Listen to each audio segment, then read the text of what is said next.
55년 동안 프랑스가 할 수 없었던 일을 한글이 하루 만에 한 충격적인 사건에 프랑스가 술렁이고 있습니다. 한 사람의 인생이 바뀐 놀라운 이야기를 소개하는 파리소르본 대학 언어학자의 연구 결과를 들어보도록 하겠습니다. 안녕하세요.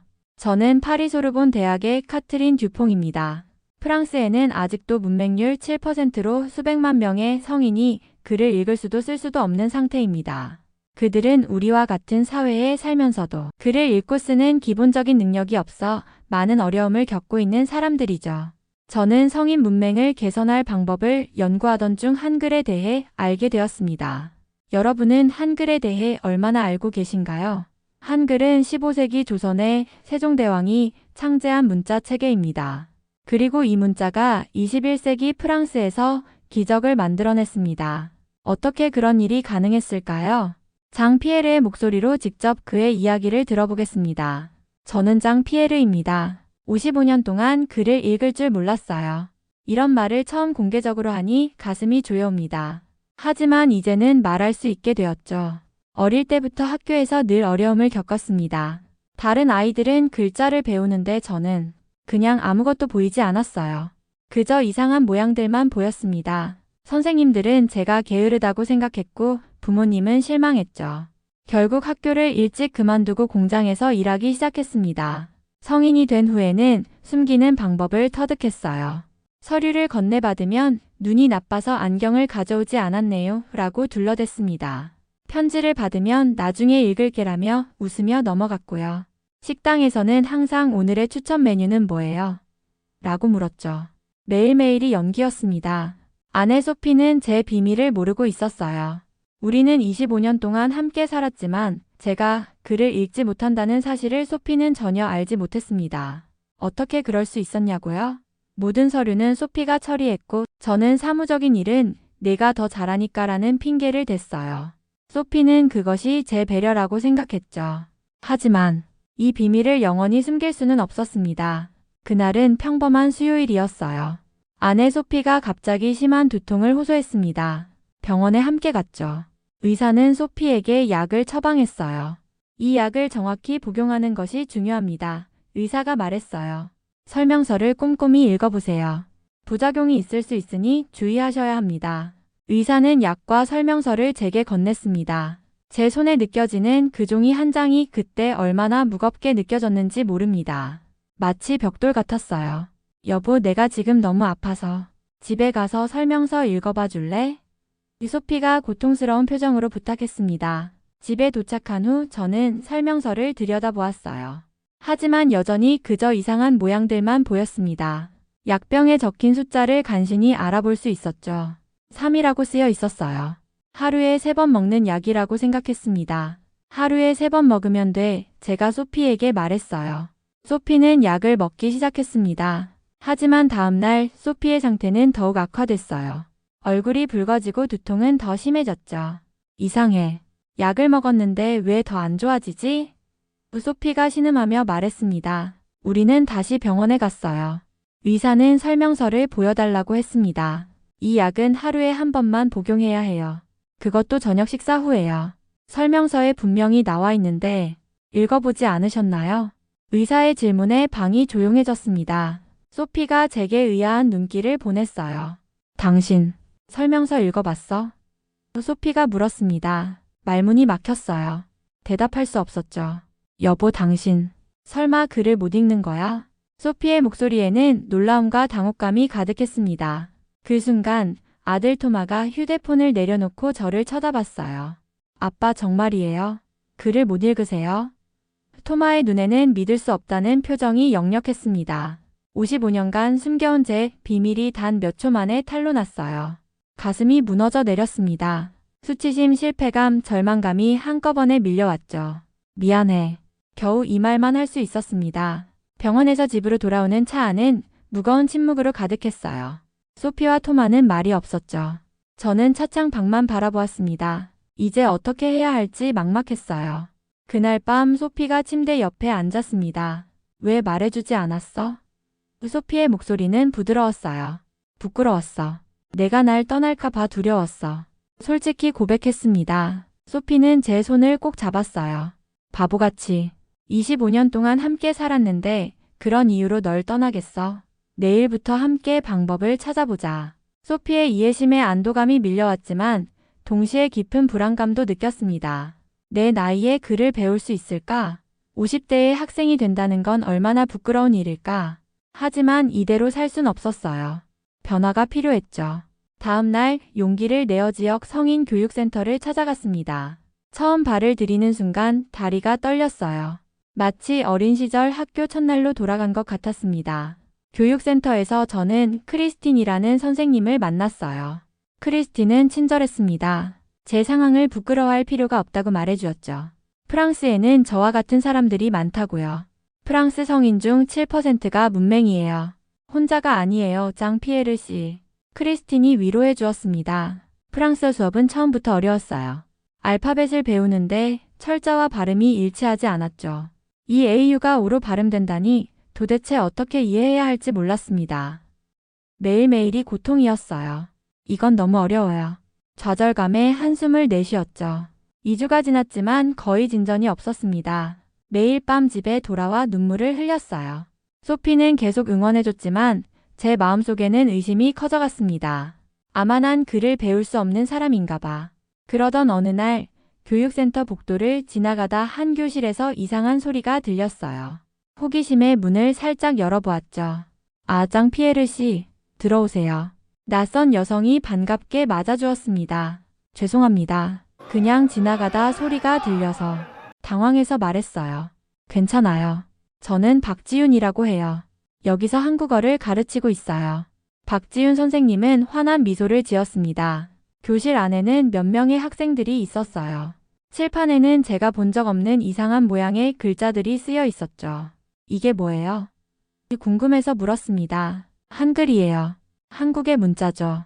제가 지금 학생들에게 한글이 어떻게 만들어졌는지 설명하고 있었어요. 박지윤 선생님은 칠판을 가리키며 말했습니다. 한글은 세종대왕이라는 왕이 만든 문자예요. 600년 전에요. 가장 큰 특징은 매우 과학적이고 배우기 쉽다는 거죠. 하루 만에 기본을 익힐 수 있어요. 하루 만에요? 제 귀를 의심했어요. 그게 가능한가요? 물론이죠. 한글은 자음과 모음의 조합으로 이루어져 있어요. 발음하는 대로 적을 수 있죠. 호기심이 생겼습니다. 프랑스어와는 달리 소리 나는 대로 적는다니 어쩌면 이게 더 쉬울지도 모르겠다는 생각이 들었어요. 제가 한번 배워볼 수 있을까요? 용기를 내어 물었습니다. 박지윤 선생님은 기꺼이 동의했어요. 그 자리에서 바로 첫 수업이 시작됐죠. 이건 기억이에요. 그처럼 발음해요. 목구멍에서 소리가 나는 모양을 본떴죠. 박지윤 선생님이 설명했습니다. 처음으로 글자와 소리의 연결이 이해됐어요. 기억이 정말로 목구멍에서 소리가 나는 모양 같았습니다. 이어서 니은, 디귿, 미음을 배웠어요. 각각의 글자가 발음하는 입 모양과 비슷했죠. 와, 이런 게 있다니. 감탄이 절로 나왔습니다. 그날 저녁 집에 돌아와 소피와 토마에게 한글에 대해 열정적으로 이야기했어요. 한글이 뭐야? 소피가 물었습니다. 한국의 문자야. 정말 신기해. 소리 나는 대로 쓸 수 있어. 한국어? 당신은 프랑스어도 못 배우는데 그걸 배워서 뭐 하려고? 소피는 당황한 표정이었어요. 이건 한국어를 배우는 게 아니라 글을 읽는 법을 배우는 거야. 차라리 영어를 배우는 게 낫지 않아요? 적어도 실용적이잖아요. 토마가 의아한 표정으로 물었습니다. 가족의 의문에도 불구하고 저는 결심했어요. 한글을 배워보기로 했죠. 어쩌면 이게 제 마지막 기회일지도 모른다는 생각이 들었습니다. 다음 날부터 정식으로 박지윤 선생님의 수업에 참여했어요. 처음에는 자음과 모음을 배웠습니다. 어구와 같은 모음들은 입 모양을 본떴다는 설명이 신기했어요. 그리고 이 자음과 모음을 조합하면 수많은 소리를 만들 수 있다는 사실에 놀랐습니다. 가는 기억과 아의 조합이에요. 나는 니은과 아의 조합이고요. 박지윤 선생님이 설명했어요. 단 하루 만에 기본적인 한글 문자를 익혔습니다. 믿기 어려웠어요. 제 이름을 한글로 써보았죠. 장 피에르가 장 피에르로 적히는 것을 보고 감탄했습니다. 제가 제 이름을 썼어요. 기쁨에 겨워 소리쳤죠. 맞아요, 잘했어요. 박지윤 선생님이 미소 지었습니다. 프랑스어를 배우면서 한 번도 느껴본 적 없는 읽을 수 있다는 감각을 경험했어요. 마치 눈에 안개가 걷히는 듯한 기분이었습니다. 글자들이 더 이상적이 아니라 친구가 되어가고 있었죠. 일주일 후 크리스틴 선생님이 저를 불렀어요. 장피에르 씨, 한글 수업을 듣고 있다고 들었어요. 흥미로운 접근법이네요. 사실 우리 센터에서 실험을 계획하고 있어요. 어떤 실험인가요? 궁금해서 물었습니다. 문맹 성인들에게 한글을 먼저 가르친 후 프랑스어 문해력이 향상되는지 연구하려고 해요. 참여해 볼래요?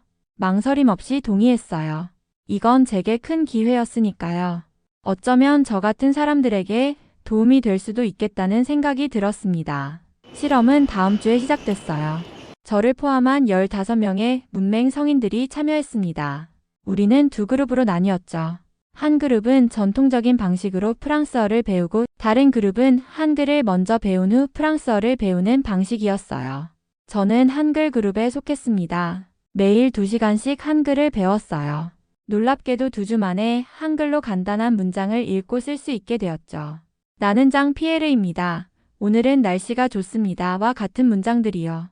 신기하지 않나요? 문자와 소리의 연결이 이렇게 명확하다니요. 박지윤 선생님이 말했어요. 한글을 배우면서 문자와 소리의 관계를 이해하기 시작했습니다. 글자가 그저 의미 없는 모양이 아니라 소리를 나타내는 상징이라는 개념을 깨달았어요. 이전에는 결코 이해하지 못했던 부분이었죠. 한 달 후 우리는 프랑스어 학습을 시작했습니다. 놀랍게도 한글을 배운 경험이 프랑스어를 이해하는 데 도움이 되었어요. 프랑스어의 복잡한 철자법이 여전히 어려웠지만 이제는 적어도 문자와 소리의 관계에 대한 기본 개념을 이해하고 있었죠. 이 A 유가오로 발음되는 건 여전히 이상하지만 적어도 이제는 그것이 하나의 소리를 나타낸다는 걸 알겠어요. 수업 중에 말했습니다. 실험 중간에 테스트가 있었어요. 한글 그룹과 전통적인 방식의 그룹 모두 간단한 프랑스어 문장을 읽는 테스트였죠. 결과는 놀라웠습니다. 한글을 배운 그룹이 평균 30% 더 빠르게 프랑스어를 습득하고 있어요. 크리스틴 선생님이 발표했습니다. 이 소식은 센터 내에 빠르게 퍼졌어요. 다른 선생님들도 우리의 진행 상황에 관심을 보이기 시작했죠. 하지만 모두가 긍정적인 것은 아니었습니다. 이건 시간 낭비예요. 한국 문자를 배우는데 시간을 쓰느니 그 시간에 프랑스어를 더 공부하는 게 낫습니다. 센터의 베테랑 교사인 피에르 디부아가 실험에 강하게 반대했어요.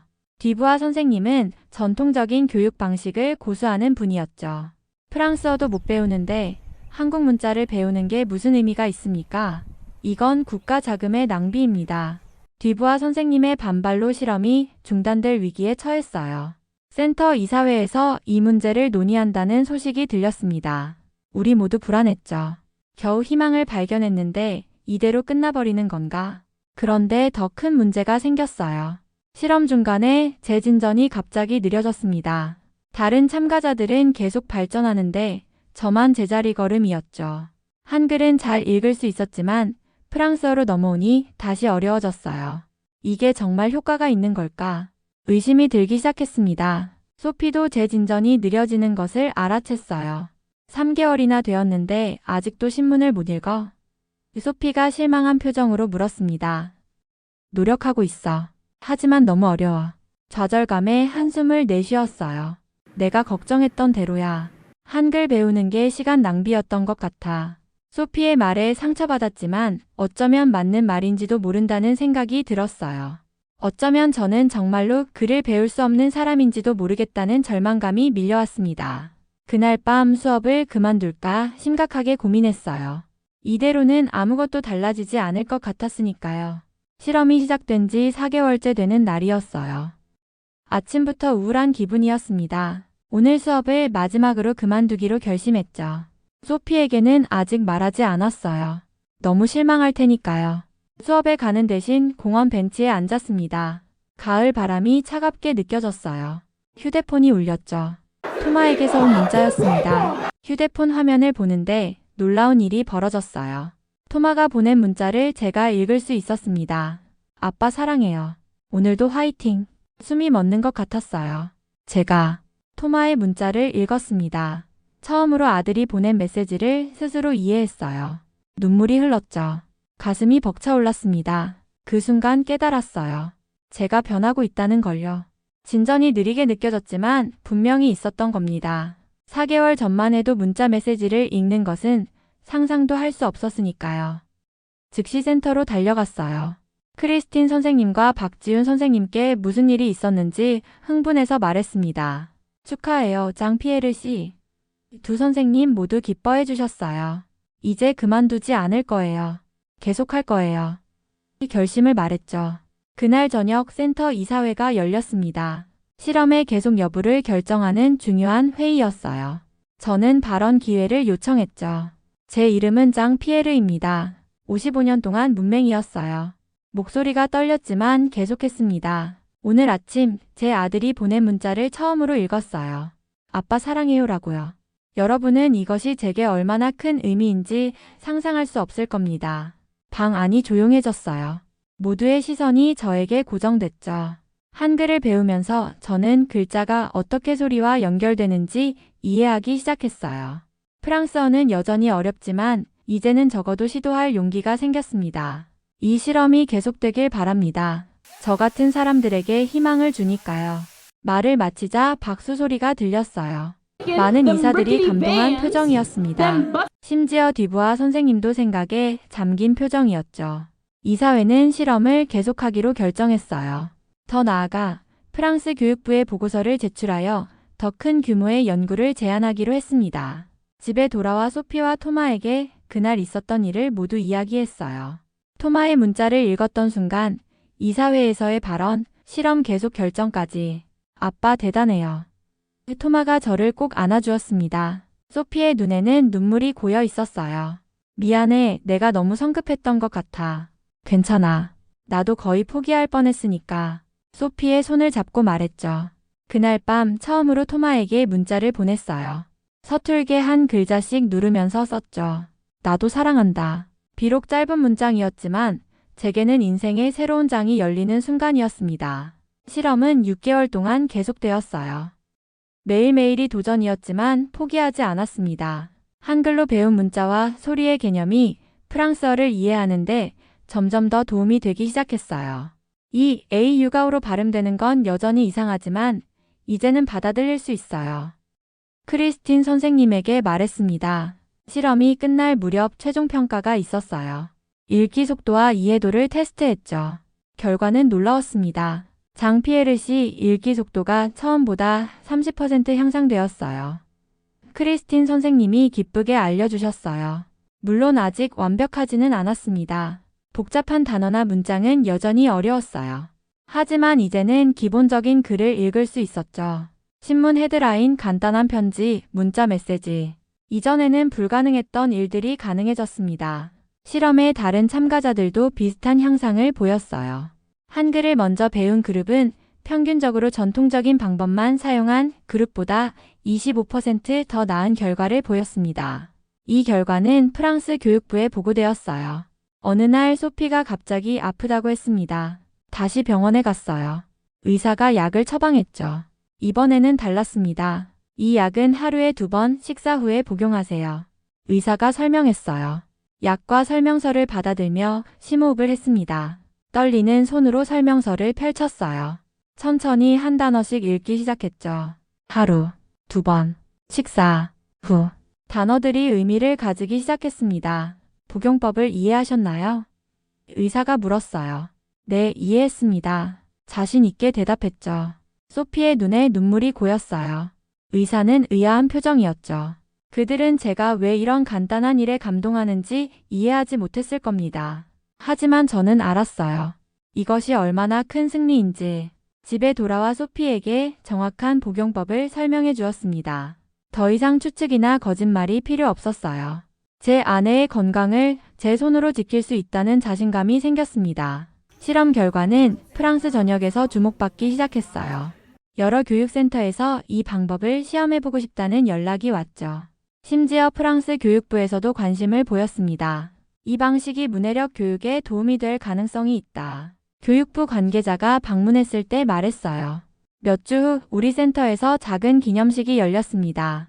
실험에 참여한 모든 사람들이 모였어요. 박지훈 선생님은 특별히 한글로 쓰인 수료증을 준비했죠. 여러분 모두가 자랑스럽습니다. 박지윤 선생님이 말했어요. 한글과 프랑스어, 두 문화의 만남이 이렇게 아름다운 결과를 가져올 줄 누가 알았을까요? 수료증을 받으며 지난 6개월을 떠올렸습니다.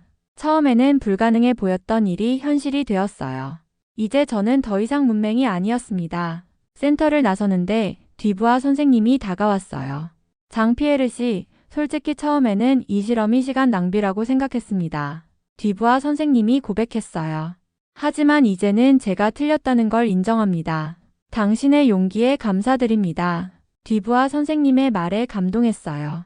때로는 가장 회의적인 사람들조차 변할 수 있다는 걸 깨달았습니다. 그로부터 1년이 지났어요.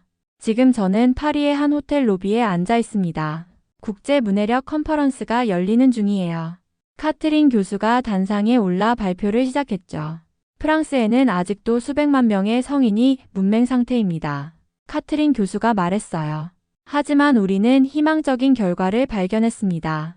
슬라이드에 제 사진이 나타났습니다. 그리고 다른 실험 참가자들의 사진도요. 한글을 활용한 문해력 향상 실험은 예상 이상의 성과를 거두었습니다. 현재 프랑스 전역의 10개 교육센터에서 이 방법을 적용하고 있어요. 카트린 교수의 발표가 끝나고 저는 무대에 초대받았습니다. 떨리는 마음으로 올라갔어요. 객석에는 소피와 토마가 앉아 있었죠. 그들의 얼굴에는 자랑스러움이 가득했습니다. 마이크 앞에 서서 준비했던 짧은 연설문을 꺼냈어요. 제가 직접 쓴 첫 연설문이었습니다. 제 이름은 장 피에르입니다. 1년 전까지 저는 55년 동안 문맹이었어요. 천천히 또박또박 읽기 시작했습니다. 세종대왕이 만든 이 글자가 600년 후 프랑스에서도 기적을 만들고 있습니다. 한글은 제게 글자와 소리의 관계를 이해하게 해주었어요. 그리고 그 이해가 프랑스어를 배우는데 도움이 되었죠. 객석에서 박수 소리가 들렸습니다. 계속해서 말했어요. 저는 이제 손자에게 동화책을 읽어줄 수 있어요. 아내에게 사랑한다는 편지를 쓸 수 있죠. 이런 간단한 일들이 제게는 평생의 꿈이었습니다. 잠시 목이 메었어요. 감정을 추스른 후 계속했습니다. 저 같은 사람들이 아직 많이 있어요. 그들에게 필요한 건 적절한 방법과 포기하지 않는 마음입니다. 한글이 그 방법 중 하나가 될 수 있다고 믿어요. 연설을 마치자 객석에서 기립 박수가 터져 나왔습니다. 소피와 토마의 얼굴에는 눈물이 흘렀어요. 저도 감정이 복받쳐 올랐죠. 무대에서 내려와 가족에게 달려갔습니다. 소피가 저를 꼭 안아주었어요. 자랑스러워 여보. 소피가 속삭였습니다. 토마는 스마트폰을 보여주었어요. 제 연설 영상이 이미 소셜미디어에서 화제가 되고 있었죠. 아빠 댓글들 봐요. 다들 감동받았대요. 그날 저녁 호텔 방에 누워 모든 일을 곱씹었습니다. 한글을 만난 것은 제 인생의 전환점이었어요. 단순한 글자 습득을 넘어 자신감과 존엄성을 되찾게 해주었죠. 창밖으로 파리의 밤 풍경이 보였습니다. 에펠탑의 불빛이 반짝이고 있었어요. 어쩌면 지금 이 순간에도 누군가는 제 이야기를 듣고 용기를 얻고 있을지도 모르겠다는 생각이 들었죠. 휴대폰으로 토마에게 문자를 보냈습니다. 내일 아침에 같이 카페에서 아침 먹자. 더 이상 누군가의 도움 없이도 제 생각과 감정을 글로 표현할 수 있었어요. 한글이 제게 가져다 준 기적은 계속되고 있습니다. 그리고 이 기적은 더 많은 사람들에게 퍼져나갈 거예요. 세종대왕이 600년 전에 만든 문자가 21세기 프랑스에서 새로운 희망을 만들어내고 있으니까요. 한글이 프랑스 문맹을 완전히 해결할 수 있을까요? 아마도 그것은 미래의 일이겠죠.